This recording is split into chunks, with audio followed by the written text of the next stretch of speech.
My first question would be, I'd like to relate it to you. So I've seen your previous speeches before on YouTube. You're a specialist in comparative religion. So when you compare Islam and other religion like Hinduism, like quoting scriptures from Bhagavad Gita or something, don't you think there is a possibility to misinterpret it and provide misguidance to those who doesn't belong to that faith? What's your name, brother? Pardon? Your name? Shashi Varman. Okay. And Shashi. If it is proven that there is a misinterpretation in your speech, does that mean that you failed to carry out your duty as a Muslim professional?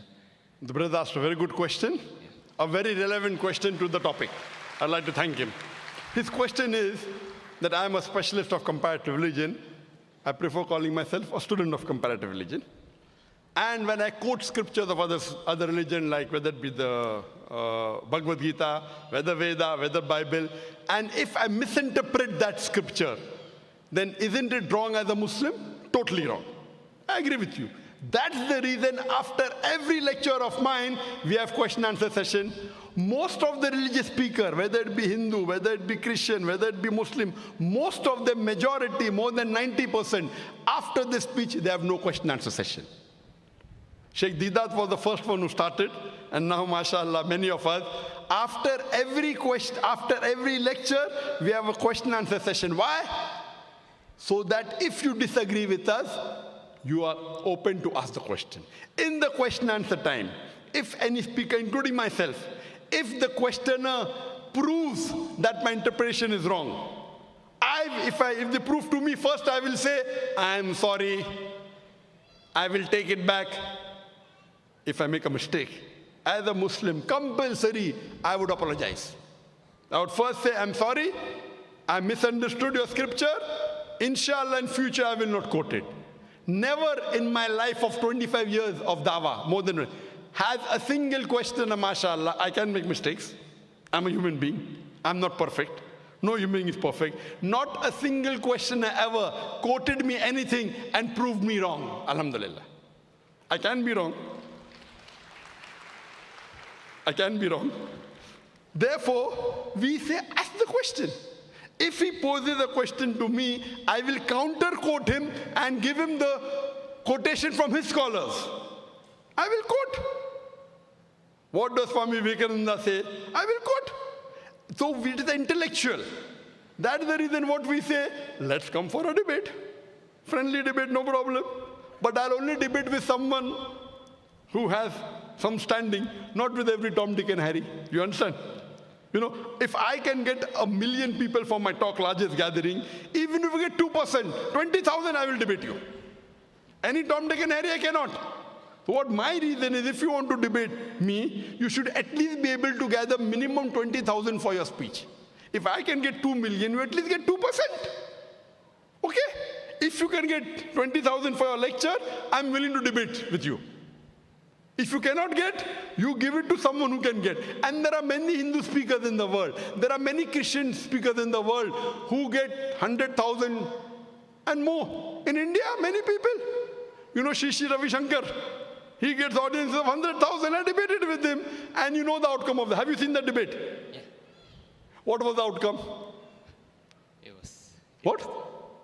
It wasn't as I expected. Yeah. Sorry? It wasn't as I expected, yeah.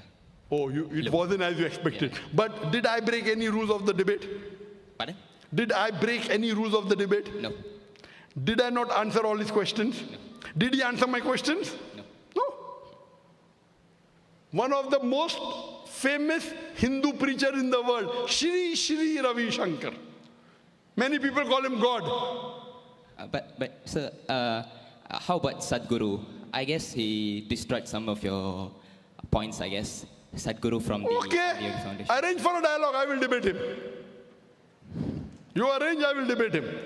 Sadhguru is a famous person, ask him. I will debate him. There are some people who have taken his speeches and given answers. Some people, not himself. If he wants, let him arrange. No problem, I will debate him. Okay? Because I know he's famous.